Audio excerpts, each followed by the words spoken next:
Дәл осы видеоны өзіңнің көп осыратын досыңа жіберіп қой. Егер де сені дәл осы осырақ мазалайтын болса, видеоны соңына дейін досыңмен бірге қара. Сәлем достар, бүгін ең табиғи, бірақ ең ұят деп саналатын нәрсе туралы сөйлесеміз. Яғни газ шығару. Қазақша айтқанда бұл жалпы тілде осырақ. Біреуде жиі, біреуде дыбыссыз, біреуде иісті, біреуде жай ғана ауа шығады. Осы бір сағатта неге адам осырады? Неге иісі өзгереді? Неге кейде дыбыссыз, кейде өте қатты? Қандай тағамдар қатты газ береді? Қай кезде бұл қауіпті белгі болып саналады?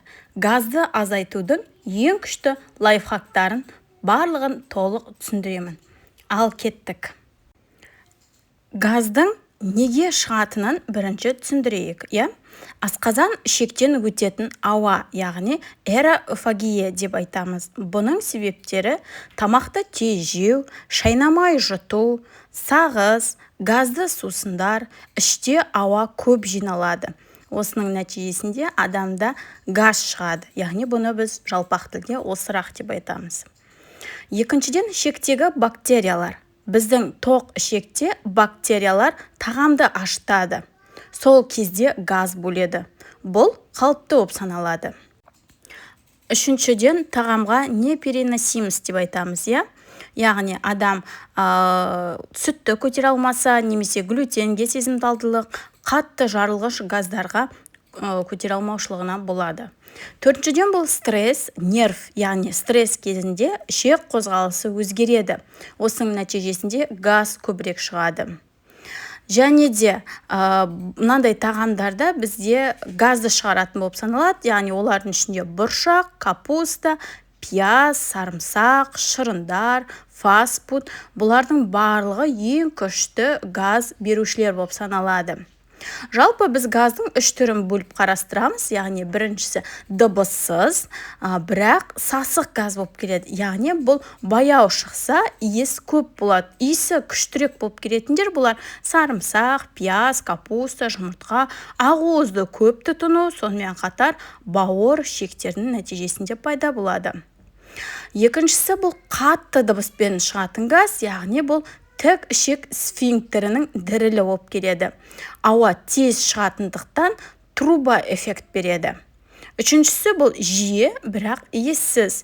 Көбіне ауаны көп жұту, шайнамай жейтін нәтижесінде, сонымен қатар газды сусындардың нәтижесінде пайда болады. Неге газ көбейіп кетеді? Бұның 10 себебін айтсақ, олар біріншіден газды сусындар, пісірілген алма, алмұрт, стресс, пробиотик жетіспеушілігі, антибиотиктен кейін лактозаға сезімталдылық, глютен сезімталдылығы, артық майлы тағам, көп түнде тағамды жеу және де дисбактериоз.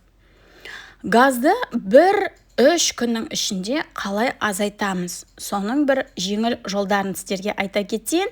Яғни бұны біз 4 лайфхакқа бөлсек болады.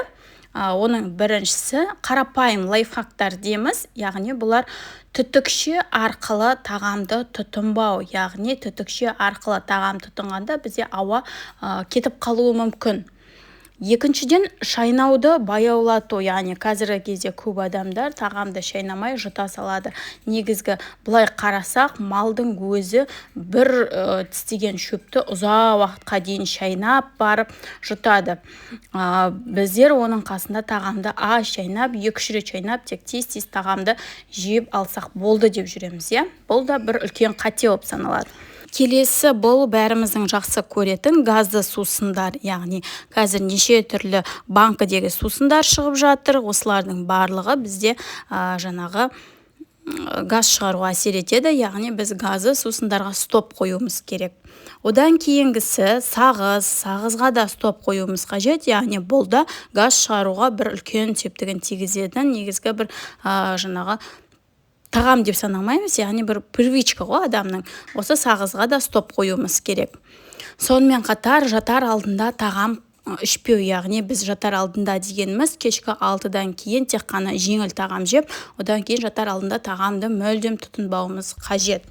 Келесі бұл асқазан сөлін жақсартуымыз қажет, яғни тамақтан 20 минут бұрын жылы су ішіп алуымыз қажет, яғни асқазан жолдарын біз тағам ішуге дайындауымыз қажет. Одан кейін имбир, бұл өте жақсы көмектеседі. Сонымен қатар лимон қосылған су, негізінен таңертең ұйқыдан тұрғаннан кейін 1 стакан лимон қосылған суды ішіп, асқазанымызды, барлық біздің органдарымызды іске қосуымыз қажет. Ал келесі бізде қозғалыс, яғни 10 минут жүруіміз қажет, ішке массаж жасауымыз қажет, яғни сағат тілімен. Бұл бізде газдың шығуын жеңілдетеді.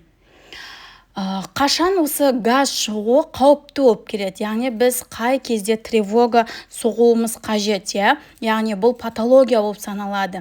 Бұл мына кездерде, яғни осы жайттарды, егер сізде осы белгілер болса, онда міндетті түрде өзіңіздің дәрігеріңізге қаралуыңыз қажет. Яғни бұл жерде сізде осырақпен бірге қатты іш өтудің болуы. Сонымен қатар іштің қатуы, өте сасық иістің болуы, және де мына іштің сол жақ төменгі бөлігінің ауырсынуы болса, бұл да бір қауіпті белгі болып саналады. Келесі бұл қан аралас нәжістің болуы, тез арықтап кетуі, сонымен қатар күндіз түні тоқтамай газдың шығуы. Яғни бұның барлығын гастроэнтерологпен сіздер осы проблемаларыңызды айтып, дер кезінде ем жүргізуіңіз қажет. Жалпы мен сіздерге мынандай бір кеңестер айтқым келіп отыр. Яғни біздер айтып келсек, яғни қорытындылай кететін болсақ, немесе сіздерге бір лайфхак ретінде айтатын болсақ, газ шығуы бұл нормальды физиология деп айтамыз. Яғни бұл қалыпты физиология. Яғни бұл барлық адамзатта болатын физиологиялық құбылыс болып келеді. Ондағы болатын дыбыс та, иіс те, бұл да физиология, яғни табиғи болып саналады.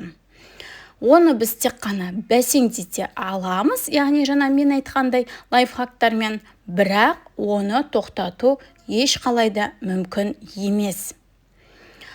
Ең бастысы дұрыс тамақ, баяу тамақты жеу және де пробиотикті қолдану. Қазіргі кезде пробиотиктер өте көп.